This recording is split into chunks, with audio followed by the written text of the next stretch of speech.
രക്ഷകൻ നീതിയിൻ സൂര്യനായി തേജസ്സിൽ വെളിപ്പെടുമേ. എൻ പ്രിയ രക്ഷകൻ നീതിയിൻ സൂര്യനായി തേജസ്സിൽ വെളിപ്പെടുമേ.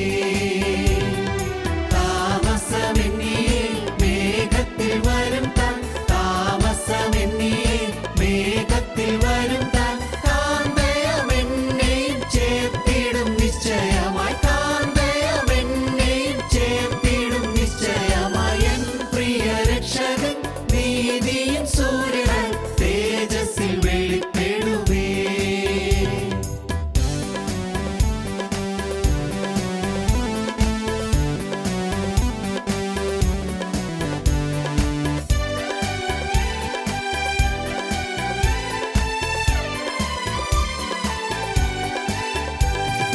യെരൂശലേമിൻ തെരുവിലൂടെ കുരിശുമരം ചുമന്നു കാൽവരിയിൽ നടന്നു പോയവൻ. യെരൂശലേമിൻ തെരുവിലൂടെ കുരിശുമരം ചുമന്നു കാൽവരിയിൽ നടന്നു പോയവൻ.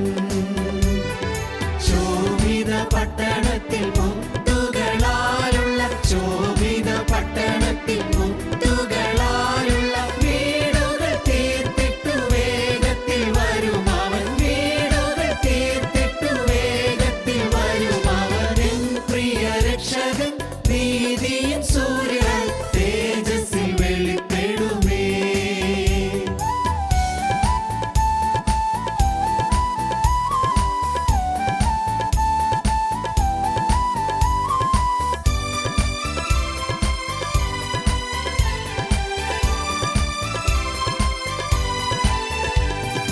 ആനന്ദപുരത്തിലെ വാസം ഞാൻ ഓർക്കുമ്പോൾ ഇഹത്തിലെ കഷ്ടം സാരമോ. ആനന്ദപുരത്തിലെ വാസം ഞാൻ ഓർക്കുമ്പോൾ ഇഹത്തിലെ കഷ്ടം സാരമോ. പ്രത്യാശഗാനങ്ങൾ പാടി ഞാൻ നിത്യവും, പ്രത്യാശഗാനങ്ങൾ പാടി ഞാൻ നിത്യവും. സ്വർഗീയ സന്തോഷമെന്നിലും നിന്നലേക്കാൾ, സ്വർഗീയ സന്തോഷമെന്നിലും നിന്നലേക്കാൾ. എൻ പ്രിയ രക്ഷകൻ നീതിയിൻ സൂര്യനായി തേജസ്സിൽ വെളിപ്പെടുമേ.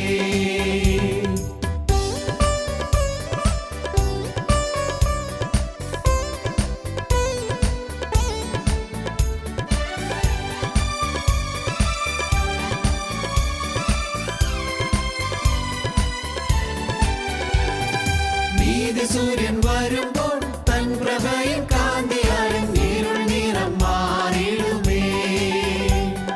നീതി സൂര്യൻ വരുമ്പോൾ തൻ പ്രഭയിൽ കാന്തിയാലും ഇരുൾ നിറം മാറിടുമേ.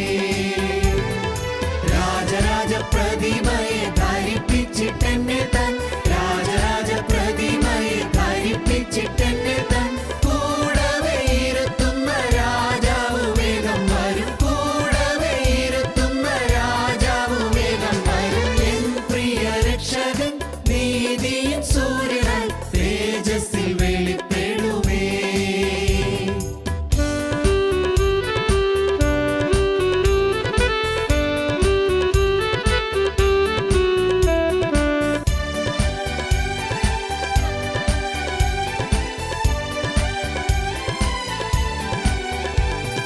സന്താപം തീർന്നിട്ടു അന്തമില്ലായുഗം കാന്തനുമായി വാഴുവാൻ. സന്താപം തീർന്നിട്ടു അന്തമില്ലായുഗം കാന്തനുമായി വാഴുവാൻ. ഉള്ളം കൊതിക്കുന്നേ പാദങ്ങൾ പൊങ്ങുന്നേ, ഉള്ളം കൊതിക്കുന്നേ പാദങ്ങൾ പൊങ്ങുന്നേ. എന്നിങ്ങു വന്നെന്നെ ചേർത്തിടും പ്രേമകാന്തൻ, എന്നിങ്ങു വന്നെന്നെ ചേർത്തിടും പ്രേമകാന്തൻ. എൻ പ്രിയ രക്ഷകൻ നീതിയിൻ സൂര്യനായി തേജസ്സിൽ വെളിപ്പെടുമേ. എൻ പ്രിയ രക്ഷകൻ നീതിയിൻ സൂര്യനായി തേജസ്സിൽ വെളിപ്പെടുമേ. ഞങ്ങളും ക്രൂശിക്കപ്പെട്ട ക്രിസ്തുവിനെ പ്രസംഗിക്കുന്നു. ദൈവ തിരുനാമത്തിൻ്റെ മഹത്വം ഉണ്ടാകട്ടെ. നമുക്കൊരു ഗീതം പാടാം. മന്നവനേ മസിഹ സതതം തവ കരുണ വാതിലിൽ മുട്ടുന്നേൻ. ധനിക നിന്നിധി നിലയത്തി നേകണമേ കൃപയും വാഴ്വും. നീ എൻ ഗതി തുണ ചെയ്യുക നിൻ സാക്ഷിയെ ലജ്ജിതനാക്കരുതേ. ശരണവുമെൻ ആശ്രയവും നീയേ. ഉന്നത രാജ്യമതും ശാശ്വത ജീവിതവും നിർമ്മലരാർജിക്കും. സത്തമമശിഹ ഭക്തന്മാരർഹിക്കുന്ന മഹാഭാഗ്യം. ജഡനേത്രം ദർശിക്കുകയോ ശ്രവണം കേൾക്കുകയോ ഹൃദയം തേറുകയോ ചെയ്തിട്ടില്ലേതും. കണ്ണ് കണ്ടിട്ടില്ല, ചെവി കേട്ടിട്ടില്ല, ഒരു മനുഷ്യൻ്റെ ഹൃദയം നിരൂപിച്ചിട്ട് പോലുമില്ല. ദൈവത്തിനെ സ്നേഹിക്കുന്നവർക്ക് ഒരുക്കിയിട്ടുള്ളത് കണ്ണ് കണ്ടിട്ടില്ല, ചെവി കേട്ടിട്ടില്ല. ദൈവരാജ്യം, നിത്യരാജ്യം, ഉന്നത രാജ്യം, ശാശ്വത ജീവിതം, തൻ്റെ വിശുദ്ധന്മാർക്ക് വേണ്ടി ഒരുക്കുന്ന ജീവിതം. ദൈവത്തിന് സ്തോത്രം. നിത്യമായ വിശ്രമം. ഹല്ലേലൂയ, ദൈവത്തിന് സ്തോത്രം. നിത്യമായ വിശ്രമം, ഉന്നതമായ രാജ്യം. കർത്താവേ, അന്ന് നിൻ്റെ സാക്ഷിയായി ഞാൻ ലജ്ജിതനായി പുറത്തു നിൽക്കാനിട വരരുതേ. നിൻ സാക്ഷിയെ ലജ്ജിതനാക്കരുതേ. കർത്താവേ, സമാധാന ദേശത്ത് സന്തോഷഭവനത്തിൽ എൻ്റെ കർത്താവേ, അവിടുത്തോടു കൂടെ വിശുദ്ധന്മാരുടെ കൂടെ നാഥ അനേകർ ഒരുമിച്ച് നിന്ന് ആർപ്പോടെ ആഘോഷത്തോടെ ആരവാരത്തോടെ ആരാധിക്കുമ്പോൾ നാഥ ഞാൻ പുറന്തള്ളപ്പെട്ടു പോകരുതേ. നിൻ സാക്ഷിയെ ലജ്ജിതനാക്കരുതേ. ഉന്നതമായ രാജ്യമാണത്, ശാശ്വതമായ ജീവിതമാണത്. അത് നിർമ്മലർ മാത്രമേ ആർജിക്കുകയുള്ളൂ. പരിശുദ്ധന്മാർക്ക് മാത്രമേ അതിന് അർഹതയുള്ളൂ. നിർമ്മലർ മാത്രമേ ആർജിക്കുകയുള്ളൂ. പരിശുദ്ധന്മാർക്ക് മാത്രമേ അത് ലഭിക്കുകയുള്ളൂ. കർത്താവേ, അത് കണ്ണ് കണ്ടിട്ടില്ലാത്തതും ചെവി കേട്ടിട്ടില്ലാത്തതും ഒരു മനുഷ്യൻ്റെ ഹൃദയത്തിൽ നിരൂപിച്ചിട്ടില്ലാത്തതുമായ ആ മഹാസൗഭാഗ്യം എൻ്റെ കർത്താവേ, അതെനിക്ക് വേണം. അതിന് എൻ്റെ കർത്താവേ ഞാൻ വിശ്വസിക്കുന്നു. എനിക്കതിന് യാതൊരു അലസതയും വരാതെ, അലസത ലേശം ബാധിക്കാതെ, അശുവഴിയിലേക്ക് തിരിഞ്ഞു പോകാതെ, പാപത്തിലേക്ക് പോകാതെ എനിക്ക് എൻ്റെ കർത്താവിനെ പ്രസാദിപ്പിച്ച് നിൽക്കണം. രാജ്യത്തിൻ വാതിൽ ചെറിയതുമാ മാർഗം, വീതി കുറഞ്ഞതുമാ ആ വഴിഗമനം. കാക്ഷിപ്പോൻ അത്യുത്സാഹമവശ്യം താൻ. അലസതലേശം ബാധിച്ചാൽ അശുഭവഴിക്കു വശംവദനായി സ്വാത്മത്തെ സ്വയമേ നിഹനിക്കും. രാജ്യത്തിൻ്റെ വാതിൽ, നിത്യരാജ്യത്തിൻ്റെ വാതിൽ, അത് വളരെ ചെറിയതാണ്, അത് വളരെ ഇടുങ്ങിയതാണ്. ആ വഴി വളരെ ഞെരുക്കമുള്ളതാണ്, അത് വളരെ വീതി കുറഞ്ഞതാണ്, ആ ദുർഘടമായ വഴിയാണ്. രാജ്യത്തിൻ്റെ ആ വാതിലിലേക്ക് അടുക്കുന്നത് തന്നെ ദുർഘടം, ആ വാതിൽ കണ്ടെത്തുന്നവർ ചുരുക്കം, ആ നിത്യരാജ്യത്തിലേക്ക് പ്രവേശിക്കുവാൻ എത്തിച്ചേരുന്നവർ തന്നെ ചുരുക്കം. ആ വഴി പോലും അവർ കണ്ടിട്ടില്ല. അങ്ങനെ വഴിയുണ്ടെന്ന് അറിഞ്ഞുകൂടാ. പട്ടണത്തിലേക്ക് പോകണമെന്ന് ആഗ്രഹമുള്ളവരുണ്ട്, പക്ഷേ പട്ടണത്തിലേക്കുള്ള വഴിയറിയാത്ത മൂഢന്മാർ തങ്ങളുടെ പ്രയത്നങ്ങളിൽ ക്ഷീണിച്ചു പോകുന്നത് എന്ന് തിരുവചനം പറയുന്നു. പട്ടണത്തിലേക്ക് പോകുന്ന വഴിയറിയാത്ത മൂഢന്മാർ തങ്ങളുടെ പ്രയത്നങ്ങളിൽ ക്ഷീണിച്ചു പോകുന്നു, സഭാപ്രസംഗി പറയും. പട്ടണത്തിൽ എത്തണമെന്നുണ്ട്, പക്ഷേ വഴി അറിഞ്ഞുകൂടാ. കാരണം അത് അത്ര ലളിതമായ വഴിയല്ല, വളരെ അപകടം പിടിച്ചൊരു വഴിയാണ്, വളരെ ദുർഘടമായ വഴിയാണ്. അതിലൂടെ പോകുന്നവർ ചുരുക്കമേ ഉള്ളൂ, അത്രയധികം പേരൊന്നും പോവുകയില്ല. വളരെ നേരിയൊരു ന്യൂനപക്ഷം മാത്രം, വളരെ നേരിയൊരു ന്യൂനപക്ഷം, നിസ്സാരം, കുറച്ച് പേർ മാത്രം. എന്തിന്? മിസ്രൈമിൽ നിന്ന് 600,000 പേര് പുറപ്പെട്ടു കനാനിലെത്തുവാൻ. എത്തിച്ചേർന്നതോ കനാനിൽ കാലുകുത്തിയത് പുറപ്പെട്ടവരിൽ 2 പേർ മാത്രം. 6 ലക്ഷം പേര് മിസ്രൈമിൽ നിന്ന് പുറപ്പെട്ടിട്ടും മരുഭൂമിയിൽ കൂടി 40 വർഷം യാത്ര ചെയ്ത് അവരിൽ അനേകം പേര് മരുഭൂമിയിൽ പട്ടുപോയി. അവസാനം കനാനിൽ കാലുകുത്തിയത് 2 പേർ. ദൈവത്തിന് സ്തോത്രം. വളരെ പ്രയാസമാണ് ഈ വഴി, വളരെ ദുർഘടമാണ് ഈ വഴി. പിതാക്കന്മാർ പാടി, ജീവകരം മൃതികരമെന്നേവം കണ്ടിരുസരണികൾ സഹദേന്മാർ നൂതനമാം ജീവിതമാർജിപ്പാൻ ദുർഘടമാർഗം കാക്ഷിച്ച ദുഷ്ടാത്മാവോടു പടവെട്ടി ജയമോടേറിപ്പറയുന്നു ആവശ്യക്കാർക്കാശ്രയവും ഭക്തന്മാർക്കനുഗാമിയുമാം കർത്താവിൻ നാമം ധന്യം. ഈ ജീവൻ്റെ വഴിയിൽ കൂടി പോകുന്നൊരു ചുരുക്കം പേരാണ്. അതൊരു നൂതനമായ വഴിയാണ്. ഇതുവരെയും ആരും കണ്ടെത്തിയിട്ടില്ലാത്തൊരു വഴിയാണ്. ആ നൂതനമായ സരണിയിലൂടെ പോകാൻ തുടങ്ങുമ്പോഴാണ് മനസ്സിലാകുന്നത് ദുർഘട മാർഗമാണ്, വളരെ പ്രയാസമുള്ള വഴിയാണ്. അതിലൂടെ പോകുന്നവർ ചുരുക്കം പേരേ ഉള്ളൂ. അതിലൂടെ പോകുന്നവർ വളരെ ചുരുക്കം പേരേ ഉള്ളൂ. അതിൽ കൂടി പോകുന്നവർ ദുഷ്ടാത്മാവിനോട് നിരന്തരം പടവെട്ടേണ്ടിയിരിക്കുന്നു, യുദ്ധം ചെയ്യേണ്ടിയിരിക്കുന്നു. പാപത്തോട് പടവെട്ടണം, പാപത്തിൻ്റെ അധിപതിയായ പിശാചിനോട് പടവെട്ടണം, പാപത്തിൻ്റെ അധിപതിയായ ദുഷ്ടാത്മാവിനോട് പടവെട്ടണം. അങ്ങനെ മുന്നോട്ട് പോകുവാൻ ക്ലേശിച്ച് എങ്ങനെയും എനിക്ക് സ്വർഗീയ നിത്യപുരിയിൽ എത്തിച്ചേരണമെന്ന് വാഞ്ചയോടെ പോകുന്നവർക്ക് മാത്രമേ അവിടെ എത്തിച്ചേരാൻ സാധിക്കുകയുള്ളൂ, ജയിക്കാൻ സാധിക്കുകയുള്ളൂ. അവിടെ എത്തിക്കഴിഞ്ഞതിന് ശേഷം അവർ പുറകോട്ട് നോക്കി പറയും, അവർ ജയത്തോടെ ഏറ്റുപറയും. എന്താണ് ഏറ്റുപറയുന്നത്? ജയമോടെ ഏറിപ്പറയുന്നു, ജയത്തോടെ അവർ സാക്ഷിക്കുന്നു. ആർക്കും സാധിക്കും, ആവശ്യക്കാരാണെങ്കിൽ.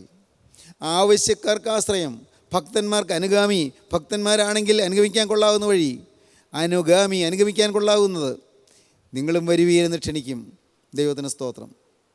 ഈ വഴിയിൽ കൂടി പോകണമെങ്കിൽ അലസത ലേശം പോലും വരരുത്. നിത്യവിശ്രമം. വിശ്രമത്തെക്കുറിച്ചാണ് നാം ചിന്തിച്ചു വരുന്നത്. വിശ്രമം, നിത്യവിശ്രമം. ഒരന്തിമ വിശ്രമമുണ്ട്, ഒരന്തിമ സ്വസ്ഥതയുണ്ട്. നമുക്ക് വായിക്കാം, എബ്രായ ലേഖനം 4-ാം അധ്യായം 1-ാം വാക്യം മുതൽ വായിക്കാം. നമുക്കൊരു നിത്യവിശ്രമമുണ്ട്. അത് അന്തിമ വിശ്രമമല്ല, നിത്യമായ വിശ്രമമാണ്. അന്തിമ വിശ്രമം മരണമാണ്. എന്നാൽ മരണത്തിന് ശേഷം ഒരു നിത്യവിശ്രമം, കർത്താവായ യേശുവിൻ്റെ രണ്ടാമത്തെ വരവിന് ശേഷം, ന്യായവിധിക്ക് ശേഷം ഒരു നിത്യവിശ്രമം. അവൻ്റെ സ്വസ്ഥതയിൽ പ്രവേശിപ്പാനുള്ള വാഗ്ദത്തം ശേഷിച്ചിരിക്കയാൽ നിങ്ങളിൽ ആർക്കെങ്കിലും അത് ലഭിക്കാതെ പോയി എന്ന് വരാതിരിപ്പാൻ നാം ഭയപ്പെടുക. അവരെപ്പോലെ നാമും ഒരു സദ്വർത്തമാനം കേട്ടവർ ആകുന്നുവെങ്കിലും കേട്ടവരിൽ വിശ്വാസമായി പരിണമിക്കായികൊണ്ട് കേട്ട വചനം അവർക്ക് ഉപകാരമായി വന്നില്ല. വിശ്വസിച്ചവരായ നാമല്ലോ സ്വസ്ഥതയിൽ പ്രവേശിക്കുന്നു. ലോകസ്ഥാപനത്തിങ്കൽ പ്രവൃത്തികൾ തീർന്നുപോയ ശേഷവും അവർ എൻ്റെ സ്വസ്ഥതയിൽ പ്രവേശിക്കയില്ല എന്ന് ഞാൻ എൻ്റെ കോപത്തിൽ സത്യം ചെയ്തുവെന്ന് അരുളി ചെയ്തിരിക്കുന്നുവല്ലോ. ദൈവത്തിന് സ്തോത്രം. 9-ാം വാക്യം. ആകയാൽ ദൈവത്തിൻ്റെ ജനത്തിന് ഒരു ശബത്തനുഭവം ശേഷിച്ചിരിക്കുന്നു. ദൈവജനത്തിന് ഒരു ശബത്തനുഭവം ശേഷിച്ചിരിക്കുന്നു, വിശ്രമിക്കുന്നൊരനുഭവം ശേഷിച്ചിരിക്കുന്നു. സ്വസ്ഥതയിൽ പ്രവേശിപ്പാനുള്ള വാഗ്ദത്തമുണ്ട്. ദൈവജനത്തിന് ഒരു ശബത്തനുഭവം ശേഷിച്ചിരിക്കുന്നു, ഒരു വിശ്രമം ശേഷിച്ചിരിക്കുന്നു, നിത്യവിശ്രമം. നിത്യ ന്യായവിധിയുണ്ട്, നിത്യ സ്വർഗമുണ്ട്, നിത്യ നരകമുണ്ട്. ഓരോരുത്തരുടെയും മരണത്തിന് ശേഷം മരണമുണ്ട്. അക്കാര്യം നോക്കാർക്കും സംശയമില്ല, ഉണ്ട്. ഒരു 100 വർഷം മുമ്പ് ഈ ഭൂമിയിൽ ഉണ്ടായിരുന്ന എത്ര പേര് ഇന്ന് ഭൂമിയിലുണ്ട്? സംശയമുണ്ടോ? ഇല്ലല്ലോ. ഒരു 75 വർഷം മുമ്പ് ഈ ഭൂമിയിൽ ഉണ്ടായിരുന്ന എത്ര പേര് ഇന്ന് ഈ ഭൂമിയിലുണ്ട്? വളരെ ചുരുക്കം പേരല്ലേ, വളരെ ചുരുക്കം പേര്. എന്നാൽ ഇന്ന് മനുഷ്യരില്ലേ? ഉണ്ട്. ഓരോരുത്തരും കടന്നു പോകും. ഇവിടെ നമ്മുടെ ശാശ്വത ഭവനമല്ല, മരണമെന്ന ഒരു യാഥാർത്ഥ്യം. മരണത്തെ നാം നേരിടും, മരണത്തെ നാം അഭിമുഖീകരിക്കും. എന്നാൽ സ്നേഹിതരെ, മരണത്തെ അഭിമുഖീകരിച്ചതിന് ശേഷം മരണമെന്ന് ആ തിരശ്ശീലയ്ക്ക് അപ്പുറം ഒരു നിത്യതയുണ്ട്. ആ നിത്യതയിലേക്ക് പ്രവേശിക്കുന്നതിന് മുൻപ് ഒരു ന്യായവിധിയെ നേരിടണം, നിത്യന്യായവിധി.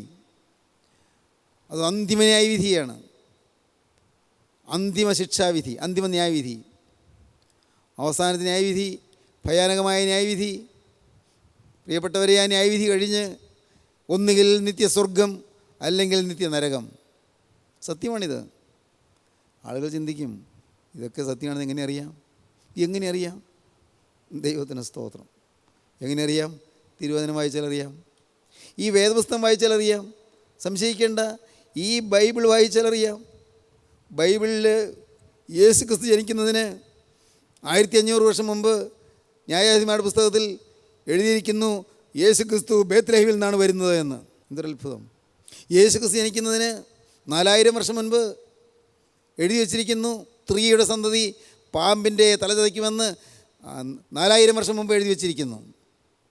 ദൈവത്തിന് സ്തോത്രം. സ്ത്രീയുടെ സന്തതി ഒരാളെ ഭൂമിയിൽ ഉണ്ടായിട്ടുള്ളൂ, മറ്റെല്ലാം പുരുഷ സന്തതികളാണ്. സ്ത്രീയുടെ സന്തതി പാമ്പിൻ്റെ തല ചതയ്ക്കും. ദൈവത്തിന് സ്തോത്രം. അതുതന്നെയാണ് യേശു ക്രിസ്തു ജനിക്കുന്നതിന് 750 വർഷം മുൻപ് യെശയ്യാ പ്രവാചകൻ എഴുതി, കന്യാഗർഭിണിയായ മകനെ പ്രസവിക്കും. കന്യാഗർഭിണിയായ ഒരു സംഭവമേ ഉള്ളൂ, അത് കർത്താവായ യേശു ക്രിസ്തു. കന്യക ഗർഭിണിയായ ഒരു മകനെ പ്രസവിക്കും, അവൻ ഇമ്മാനുവേൽ എന്ന് പേർ വിളിക്കപ്പെടും. യേശു ക്രിസ്തു ജനിക്കുന്നതിന് 1000 വർഷം മുൻപ് ദാവീദ് യേശു കുരിശുമേൽ കിടന്ന് പറയാൻ പോകുന്ന വാക്ക് എന്ത് എന്ന് എഴുതി, എൻ്റെ ദൈവമേ നീ എന്നെ കൈവിട്ടെന്നത് 22 സങ്കീർത്തനം 1-ാം വാക്യം. യേശു ക്രിസ്തു ജനിക്കുന്നതിന് 650 വർഷം മുൻപ് സഖരിയ പ്രവാചകൻ എഴുതി യേശു ക്രിസ്തുവിന് ഒറ്റിക്കൊടുക്കുന്നത് 30 വെള്ളിക്കാശിനായിരിക്കുമെന്ന്. എന്തൊരു അത്ഭുതം! യേശു ക്രിസ്തുവിന് 30 വെള്ളിക്കാശിന് ഒറ്റിക്കൊടുക്കുമെന്ന് മുൻകൂട്ടി എഴുതിയിരിക്കുന്നു യേശു ജനിക്കുന്നതിന് 650 വർഷം മുൻപ്. യേശു ജനിക്കുന്നതിന് 650 വർഷം മുൻപ് സഖരിയാവ് എഴുതി യേശു ക്രിസ്തു കഴുതക്കുട്ടിമേൽ വാഹനമേറി യെരുശലേമിലേക്ക് ഘോഷയാത്രയായി വരുമെന്ന്. സിയോപുത്രീ ഭയപ്പെടേണ്ട, ഇതാ അതിൻ്റെ രാജാവ് സൗമ്യനായി കഴുതക്കുട്ടിമേൽ കയറി വരുന്നുവെന്ന്. ദൈവത്തിന് സ്തോത്രം. ഈ തിരുവചനത്തിൽ പറഞ്ഞതെല്ലാം നിറവേറുകയാണ്, എല്ലാം നിറവേറുകയാണ്. യേശു ക്രിസ്തു ജനിക്കുന്ന 750 വർഷം മുമ്പ് യെശയ്യാ പ്രവാചകൻ 53-ാം അധ്യായത്തിൽ എഴുതി, സാക്ഷാൽ നമ്മുടെ രോഗങ്ങളെ അവൻ വഹിച്ചു, നമ്മുടെ വേദനകളെ അവൻ ചുമന്നു, അവൻ നമ്മുടെ അതിക്രമങ്ങൾ നിമിത്തം മുറിവേറ്റും നമ്മുടെ അകൃത്യങ്ങൾ നിമിത്തം തകർന്നു ഇരിക്കുന്നു, നമ്മുടെ സമാധാനത്തിനായുള്ള ശിക്ഷ അവൻ്റെ മേലായി, അവൻ്റെ അടിപ്പിണരാൽ നമുക്ക് സൗഖ്യം വന്നിരിക്കുന്നു എന്ന്. യെശയ്യാ 53:4. സാക്ഷാൽ നമ്മുടെ രോഗങ്ങളെ അവൻ വഹിച്ചു, നമ്മുടെ വേദനകളെ അവൻ ചുമന്നു, നാമോ ദൈവം അവനെ ശിക്ഷിച്ചും അടിച്ചും ദണ്ഡിപ്പിച്ചും ഇരിക്കുന്നു എന്ന് വിചാരിച്ചു.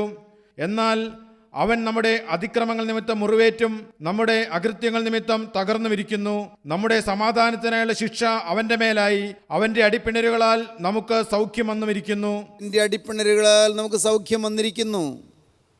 53-ാം അധ്യായം മുഴുവൻ വായിച്ചാൽ യേശു ക്രിസ്തുവിൻ്റെ കഷ്ടാനുഭവം മുഴുവനായി വിവരിച്ചിരിക്കുന്നത് കാണാം. അതോ യേശു ജനിക്കുന്നതിന് 750 വർഷം മുൻപ്. ദൈവത്തിന് സ്തോത്രം. യേശു ക്രിസ്തു ജനിക്കുന്നതിന് 600 വർഷം മുൻപ് മീഖാ പ്രവാചകൻ എഴുതി യേശു ബേത്ലഹേമിലാണ് ജനിക്കുന്നത് എന്ന്. നീയോ ബേത്ലഹേം എഫ്രാത്തെ, നീ യഹൂദാ സഹസ്രങ്ങൾ ചെറുതായിരുന്നാലും എനിക്ക് എൻ്റെ ജനത്തിന് തലവനായിരിക്കുന്നതിനോട് നിന്ന് പുറപ്പെട്ടു വരുമെന്ന്. സ്തോത്രം. സഹോദരങ്ങളെ, യേശു ക്രിസ്തുവിനെക്കുറിച്ച് പറഞ്ഞിരിക്കുന്നതെല്ലാം നിറവേറി, തിരുവചനത്തിൽ പറഞ്ഞിരിക്കുന്നതെല്ലാം നിറവേറും. ഒരു വള്ളിക്കും പുള്ളിക്കും മാറ്റം വരികയില്ല. നിത്യ ന്യായവിധിയെക്കുറിച്ച് എഴുതിയിരിക്കുന്നു, നിത്യ ശിക്ഷാവിധിയെക്കുറിച്ച് എഴുതിയിരിക്കുന്നു, നിത്യ നരകത്തെക്കുറിച്ച് എഴുതിയിരിക്കുന്നു, നിത്യ സ്വർഗത്തെക്കുറിച്ച് എഴുതിയിരിക്കുന്നു. നിത്യം എല്ലാം നിറവേറും, എല്ലാം സമ്പൂർണ്ണ സത്യമാണ്. സ്നേഹിതരെ, ബുദ്ധി കൊണ്ടൊന്ന് മനസ്സിലാകാൻ പറ്റുമോ?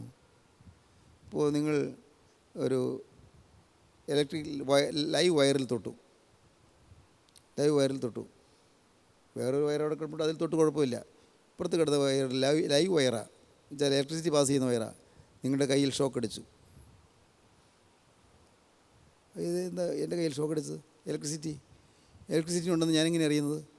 അതിൽ കണ്ടാൽ ഞാൻ വിശ്വസിക്കാം. ഇലക്ട്രിസിറ്റി കാണിച്ചു തരാൻ പറ്റുമോ? നിങ്ങൾ പറയുന്നു എന്താ ഈ പ്രാണവായു, ഓക്സിജൻ, ഓക്സിജനാണ് ഞാൻ ശ്വസിക്കുന്നത് നിങ്ങൾ പറയുന്നു. ഓക്സിജനെ കാണിച്ചതാ, കാണാൻ പറ്റുമോ? എന്തിന് സ്നേഹിത, നിൻ്റെ സ്വന്തം കണ്ണ് നിനക്ക് കാണാൻ പറ്റുമോ? മറ്റുള്ളവൻ്റെ കണ്ണ് കാണാം, നിൻ്റെ സ്വന്തം കണ്ണ് കാണാൻ പറ്റുമോ? കാഴ്ചയുണ്ട്, നല്ല കാഴ്ചയുണ്ട്, പക്ഷേ നിൻ്റെ കണ്ണ് നിനക്ക് കാണാൻ പറ്റുമോ? ഞാൻ കണ്ടാലേ വിശ്വസിക്കുന്നു പറഞ്ഞാൽ വിഡ്ഢിത്തം, അബദ്ധം. സ്നേഹിതരെ, യേശു ക്രിസ്തുവിനെക്കുറിച്ച് പറഞ്ഞിരിക്കുന്നതും ഈ തിരുവചനത്തിൽ എഴുതി രേഖപ്പെടുത്തിയിരിക്കുന്നതെല്ലാം സമ്പൂർണ്ണ സത്യം. ഞാനെന്ന് പറയുന്ന മനുഷ്യൻ മനസ്സിലായില്ല എന്ന് വരും, കാരണം എൻ്റെ ബുദ്ധി അത്രയ്ക്കേ ഉള്ളൂ. ഇതിനകത്ത് എഴുതിയിരിക്കുന്ന മുഴുവനും ഈ നിസ്സാര മനുഷ്യന് മനസ്സിലായില്ല എന്ന് വരും. എൻ്റെ ബുദ്ധി അത്രയ്ക്കേ ഉള്ളൂ, എൻ്റെ ജ്ഞാനം അത്രയ്ക്കേ ഉള്ളൂ, എൻ്റെ അറിവ് അത്രയേ ഉള്ളൂ, എൻ്റെ ഈ തലച്ചോറിൽ അത്രയ്ക്കേ ഉൾക്കൊള്ളാനുള്ള കഴിവുള്ളൂ. എനിക്ക് മനസ്സിലായില്ല. പക്ഷേ ഇതിൽ എഴുതിയിരിക്കുന്ന സമ്പൂർണ്ണ സത്യമാണ്. ഹല്ലേലൂയ, ദൈവത്തിന് സ്തോത്രം. ദൈവത്തിൻ്റെ വചനം അത് ജീവനും ചൈതന്യമുള്ളതാണ്. ഇരുവായത്തിലുള്ള ഏത് വാളിനേക്കാളും മൂർച്ചയേറിയതാണ്. ആത്മാവിനെയും പ്രാണനെയും സന്ധി മജ്ജകളെയും വേർപിടിക്കും വരെ തുളച്ചു ചെല്ലുന്നതുമാണ് ദൈവത്തിൻ്റെ വചനം. അത് തീയാണ്. വചനം പാറയെ താർക്കുന്ന ചുറ്റികയാണ്. ഹല്ലേലൂയ. വചനം ജീവനാണ്, വചനം ആത്മാവാണ്, വചനം ശക്തിയാണ്, വചനം ചൈതന്യമാണ്, വചനം ദൈവമാണ്. ഈ വചനം ദൈവമാണ്, ജീവനുള്ള ദൈവം.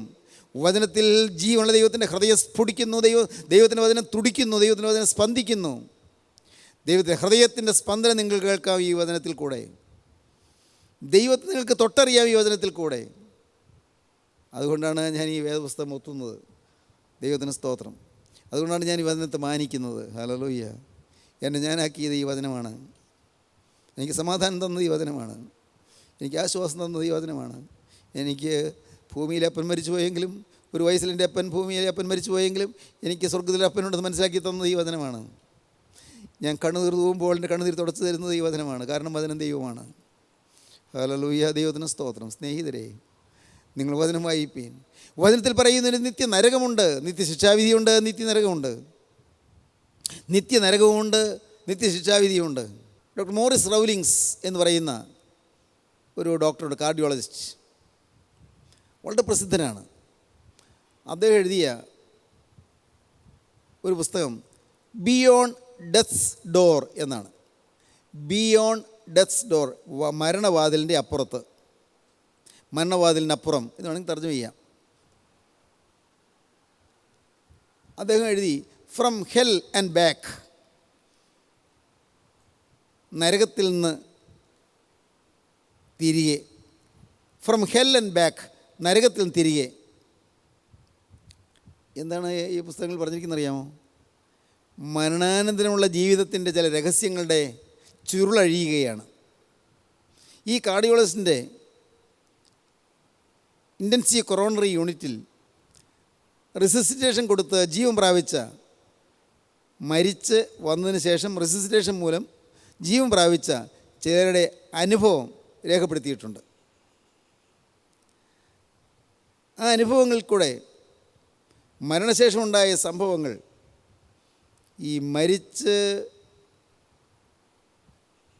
എല്ലാം തീർന്ന് ആത്മാവ് ശരീരത്തിൽ നിന്ന് കടന്നുപോയി, പിന്നീട് ആത്മാവിനുണ്ടായ അനുഭവങ്ങൾ ജീവൻ പ്രാപിച്ചതിന് ശേഷം അവർ പറയുന്നത് ഈ ഡോക്ടർ രേഖപ്പെടുത്തി വെച്ചിരിക്കുന്ന പുസ്തകമാണ് ബിയോണ്ട് ഡെത്ത്സ് ഡോർ. ഡോക്ടർക്ക് ദൈവവിശ്വാസമുള്ള ആളായിരുന്നില്ല, മരണാനന്തര ജീവിതം ഉണ്ടെന്ന് വിശ്വസിച്ചിരുന്ന ആളായിരുന്നില്ല. ഈ ഡോക്ടർ മോറിസ് റൗലിങ്സ് ഒരു ദൈവവിശ്വാസി അല്ലായിരുന്നു. ഡോക്ടർ മോറിസ് റൗലിങ്സ് ദൈവത്തിൽ വിശ്വാസം ഉണ്ടായിരുന്നില്ലെന്ന് മാത്രമല്ല, ആത്മാവുണ്ടെന്ന് വിശ്വസിച്ചിരുന്നില്ല.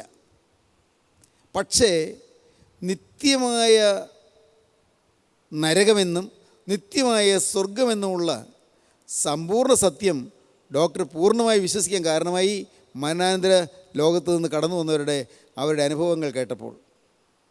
ഡോക്ടർ എഴുതുകയാണ്, ഞാൻ ഒരിക്കൽ നിരീശ്വരവാദിയായിരുന്നെങ്കിലും ഞാനിപ്പോൾ പൂർണ്ണമായി ക്രിസ്തുവിനെ വിശ്വസിക്കുന്നു. ഞാൻ ആത്മാവുണ്ടെന്ന് വിശ്വസിക്കുന്നു, നിത്യനരകമുണ്ടെന്ന് ഞാൻ വിശ്വസിക്കുന്നു, നിത്യസ്വർഗമുണ്ടെന്ന് വിശ്വസിക്കുന്നു. കാരണം മരിച്ച ആത്മാക്കൾ ചിലർ ജീവൻ പ്രാപിച്ചു കഴിഞ്ഞപ്പോൾ അവർ പറയുന്നു, അയ്യോ ഇനി അങ്ങോട്ട് വിടല്ലേ, എനിക്ക് മരിക്കാൻ പേടിയാകുന്നു, അയ്യോ എനിക്ക് ആ നരകത്തിൻ്റെ കാര്യം ഓർക്കാൻ വയ്യ, ആ ഭീകരമായ യാതന എനിക്ക് ചിന്തിക്കാൻ വയ്യ, എന്നെ അങ്ങോട്ട് വിടല്ലേ, ആ കൂരിട്ട് എനിക്ക് ചിന്തിക്കാൻ വയ്യ, എന്നെ അങ്ങോട്ട് വിടല്ലേ, അയ്യോ എന്നെ മരിക്കാൻ വിടല്ലേ എന്ന് പറഞ്ഞ് കരയുന്നത് അദ്ദേഹം കേട്ടു പലരിൽ നിന്നും. വളരെ അപൂർവം പേരെ സ്വർഗത്തിലെത്തുന്നുള്ളൂ എന്നാണ് അദ്ദേഹം പറഞ്ഞത്. വളരെ അപൂർവം പേര്. ബഹുഭൂരിപക്ഷം പേരും നരകയാതനയിലേക്ക് നീങ്ങുമെന്നാണ് അദ്ദേഹം പറഞ്ഞത്. നിങ്ങൾക്ക് ഇംഗ്ലീഷ് പരിജ്ഞാനമുള്ളവർ പറ്റുമെങ്കിൽ ബിയോണ്ട് ഡെത്ത്സ് ഡോർ എന്ന പുസ്തകം ഒന്ന് വാങ്ങി വയ്ക്കുക, സൗകര്യം പോലെ വായിക്കൂ. ദൈവത്തിന് സ്തോത്രം.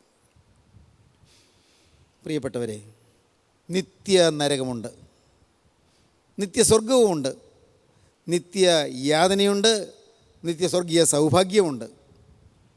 നമ്മൾ വായിക്കുന്നത് എന്താണ്? എബ്രായ ലേഖനം 4-1 വാക്യത്തിൽ വായിക്കാം. നിത്യവിശ്രമമുണ്ട്. അവൻ്റെ സ്വസ്ഥതയിൽ പ്രവേശിപ്പാനുള്ള വാഗ്ദത്തം ശേഷിച്ചിരിക്കിയാൽ നിങ്ങളിൽ ആർക്കെങ്കിലും അത് ലഭിക്കാതെ പോയി എന്ന് വരാതിരിക്കാൻ നാം ഭയപ്പെടുക. വായിക്കൂ.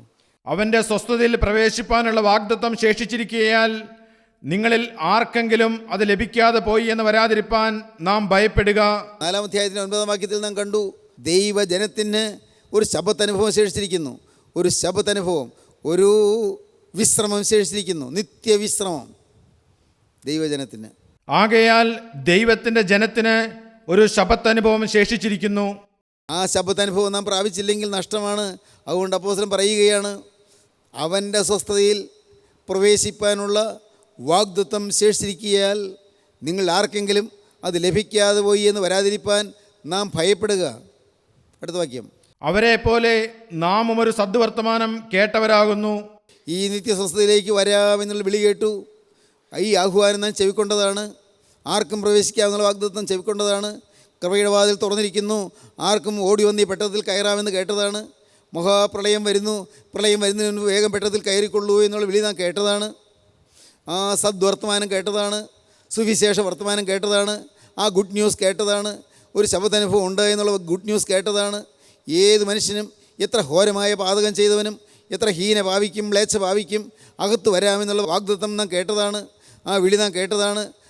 നാം ആ സദ്വർത്തമാനം കേട്ടവരാണ്. പ്രിയപ്പെട്ടവരെ, നമ്മുടെ ജീവിതത്തിൽ വചനം കേട്ടവരല്ലേ നാം എല്ലാവരും? ഇവിടെ ഈ വാക്കുകളെ കേൾക്കുന്ന എല്ലാവരും, നാനാ ദേശങ്ങളിൽ നിന്ന് ഈ വാക്കുകളെ ശ്രദ്ധിക്കുന്ന എല്ലാവരും ഈ വചനം കേട്ടതല്ലേ? ജീവനുള്ള ദൈവം ഓരോരുത്തരെയും സ്നേഹത്തോടെ മാടി വിളിക്കുന്നു. ഇന്ന് യാചകനെ പോലെ കെഞ്ചി കെഞ്ചി നടക്കുന്നു. ഓരോരുത്തരുടെ ഹൃദയവാതിക്കൽ കർത്താവ് വന്ന് മുട്ടുന്നു. ദൈവത്തിൻ്റെ സ്നേഹം നമ്മെ സ്നേഹത്തോടെ ക്ഷണിക്കുന്നു. മകനെ, നിൻ്റെ ഹൃദയം എനിക്ക് തുറന്നു തരിക, എൻ്റെ മകളെ നിൻ്റെ ഹൃദയം എനിക്ക് തുറന്നു തരിക എന്ന് പറഞ്ഞുകൊണ്ട് ദൈവസ്നേഹം നമ്മുടെ ഹൃദയവാതിക്കൽ നിന്ന് മുട്ടുന്നു. ആർക്കും ഓടി വരാം, ആർക്കും പ്രവേശിക്കാം. ഇന്ന് കൃപയുടെ കാലമാണ്. കൃപയുടെ വാതിൽ തുറന്നിരിക്കുന്നു. സദ്വർത്തമാനം ശേഷിച്ചിരിക്കുന്നു. ദൈവത്തിന് സ്തോത്രം. നാം ഒരു സദ്വർത്തമാനം കേട്ടവരായിരുന്നു. എന്നാൽ കേട്ടവരിൽ വിശ്വാസമായി പരിണമിക്കായതുകൊണ്ട് കേട്ട വചനം അവർക്ക് ഉപകാരമായി വന്നില്ല. കേട്ടവരിൽ വിശ്വാസമായി പരിണമിക്കായതുകൊണ്ട് വചനം കേട്ടു, സദ്വർത്തമാനം കേട്ടു, കേട്ടവരിൽ വിശ്വാസമായി പരിണമിക്കായതുകൊണ്ട് കേട്ട വചനം അവർക്ക് ഉപകാരമായി വന്നില്ല. ശരിയല്ലേ? നിങ്ങൾ പലർക്കും വചനം കേട്ടവരല്ലേ? പലരും വചനം കേട്ടവരല്ലേ? വചനം ഉപകാരമായി വന്നോ? ഈ സ്വസ്ഥയിൽ പ്രവേശിച്ചോ? സ്നേഹിത, നീ ചിന്തിക്കൂ. മകളെ, നീ ചിന്തിക്കൂ. നീ സ്വസ്ഥയിൽ പ്രവേശിച്ചോ? ഈ അനുഗ്രഹം നീ പ്രാപിച്ചുവോ? ഈ നിത്യസ്വസ്ഥതയ്ക്ക് നീ അവകാശം പ്രാപിച്ചുവോ? ദൈവത്തിന് സ്തോത്രം. നിത്യസ്വസ്ഥതയിലേക്കുള്ള അവകാശം എൻ്റെ കർത്താവിൻ്റെ വലിയ നാമം മഹത്വപ്പെടട്ടെ. കേട്ട വചനം ഉപകാരമായി വരണം. വചനം കേട്ടു, ശരിയാണ് അല്ലേ? ഇതാ എല്ലാവരും കേട്ടവരല്ലേ? എന്നും കേൾക്കുന്നവരല്ലേ? എന്നും അതിനെ ശ്രദ്ധിക്കുന്നവരല്ലേ? ദൈവത്തിന് സ്തോത്രം. എനിക്കറിയാം, നമ്മുടെ ഈ കൂട്ടായ്മയിൽ വരുന്ന എത്രയോ ആളുകൾ എല്ലാവരും ദിവസേന എന്നോണം വചനം കേൾക്കുന്നു. വചന സാന്ദ്രമാണ് ഈ കൂട്ടായ്മ. ഹല്ലേലൂയ. വചനം നിറഞ്ഞിരിക്കുകയാണ് ഈ കൂട്ടായ്മയിൽ. നിൻ്റെ വായ് വിസ്താരത്തിൽ തുറക്കുക, ഞാൻ അതിനെ നിറയ്ക്കുമെന്ന് കർത്താവ് പറഞ്ഞ് നമ്മുടെ വായി നിറച്ച് തരികയാണ്. ഈ സ്വർഗത്തിലെ അപ്പം ജീവമന്ന നമ്മുടെ വായിലേക്ക് നിറച്ച് തരികയാണ്. സമൃദ്ധിയായ സ്വർഗീയ ഭോജനം നമ്മുടെ നാവിൽ തരികയാണ്. നാം അതിന് രുചി പറ്റി, പക്ഷേ നാം അത് ഉൾക്കൊണ്ടില്ല. അത് നമ്മിൽ ദഹിച്ച് ചേർന്നില്ല, നമ്മുടെ ഉള്ളത്തിൽ സ്വീകരിച്ചില്ല. നമ്മുടെ ശരീരം അതിനെ ത്യജിച്ചു, നമ്മുടെ ശരീരം അത് ഉപേക്ഷിച്ചു, നമ്മുടെ ഉള്ളം അതിനെ കൈക്കൊണ്ടില്ല. വചനം കേട്ടു, ഒരു ചെവിയിൽ കൂടി കേട്ടു മറു ചെവിയിൽ കൂടി പോകുമെന്ന് പറയുന്നത് പോലെ അനേകർ കേട്ട വചനം ഉപകാരമായി വന്നില്ല. വചനം കേൾക്കുക മാത്രം ചെയ്താൽ പോരാ, അത് ചെയ്യുന്നവരായിരിപ്പീനെന്ന് യാക്കോബ് ശ്ലീഹ 1-ാം അധ്യായത്തിൽ പറയും. വചനം കേൾക്കുക മാത്രം ചെയ്യാതെ അതിന് ചെയ്യുന്നവരായിരിപ്പീനെന്നാണ് യാക്കോബിൻ്റെ ലേഖനം 1-ാം അധ്യായത്തിൽ പറയുന്നത്. വചനം കേൾക്കുന്നു, പക്ഷേ ചെയ്യുന്നില്ല, വചനം അനുസരിക്കുന്നില്ല, വചനപ്രകാരം ജീവിക്കുന്നില്ല. ഒരു ശാപദനുഭവം ശേഷിച്ചിരിക്കുന്നു. സ്നേഹിതരെ, നമുക്ക് ഈ വിശ്രമം തരാൻ യേശു വിശ്രമമില്ലാതെ കുരിശിന്മേൽ കിടന്ന് യാതനയേറ്റു. എനിക്ക് ഈ വിശ്രമം തരാൻ, നിത്യവിശ്രമത്തിൻ്റെ അവകാശം എനിക്ക് തരാൻ, നിത്യസ്വസ്ഥതയുടെ സന്തോഷം എനിക്ക് തരാൻ കർത്താവായ യേശു ക്രിസ്തു ക്രൂശിൽ മരിച്ചു. അവൻ്റെ കുറ്റമില്ലാത്ത രക്തം ചിന്തി. ഈ തിരുരക്തം സകല പാപം പോക്കി ശുദ്ധീകരിക്കും. ഓടി അണയുവേൻ തിരുരക്തത്തിൻ്റെ ചുവട്ടിലേക്ക്, ഓടി അണയുവേൻ കുരിശിൻ്റെ പാദത്തിലേക്ക്, ഓടി അണയുവേൻ യേശുവിൻ്റെ പാദത്തിലേക്ക്, ഓടി അണയുവേൻ യേശുവിൻ്റെ പാദത്തിൽ വന്ന് യേശുവിനോട് യാചിപ്പീൻ, കർത്താവേ, എൻ്റെ കഴിഞ്ഞകാല പാവങ്ങൾ ക്ഷമിക്കണമേ, എന്നെ ഒരു പുതിയ സൃഷ്ടിയാക്കി മാറ്റണമേ. ഇന്നു മുതൽ നാഥ, ഞാൻ നിൻ്റെ വക. യേശുവേ, ഇന്നു മുതൽ ഞാൻ നിനക്കായി ജീവിക്കും. നമുക്ക് സമർപ്പിക്കാം, നമുക്ക് പ്രാർത്ഥിക്കാം, നിത്യസ്വസ്ഥ അനുഭവിക്കാം. കരുണയുള്ള കർത്താവേ, അവിടുത്തെ ജീവദായകമായ തിരുവചനങ്ങൾക്കായി ഞങ്ങൾ നിന്നെ സ്തുതിക്കുന്നു. നിത്യസ്വസ്ഥതയിലേക്ക് പ്രവേശിപ്പാൻ വാഗ്ദത്തം തന്നതിനായി ഞങ്ങൾ നിന്നെ സ്തുതിക്കുന്നു. സദ്വർത്തമാനം കേൾപ്പിച്ചതിനായി ഞങ്ങൾ സ്തുതിക്കുന്നു. എൻ്റെ കർത്താവേ, ഈ നല്ല വാർത്ത കേട്ട് ജീവൻ്റെ അനുഭവത്തിൽ വന്ന് കർത്താവിനെ സ്തുതിപ്പാൻ ഞങ്ങളെ യോഗ്യരാക്കി തീർക്കണമേ. വചനം കേട്ട് എല്ലാവരെയും തലോടണമേ, അനുഗ്രഹിക്കണമേ, കണ്ണുനീര് തുടയ്ക്കണമേ, രോഗസൗഖ്യം നൽകണമേ, നന്മകളാൽ നിറയ്ക്കണമേ. യേശു ക്രിസ്തുവിൻ്റെ രാജകീയ നാമത്തിൽ തന്നെ. ആമീൻ. ഹല്ലേലൂയ.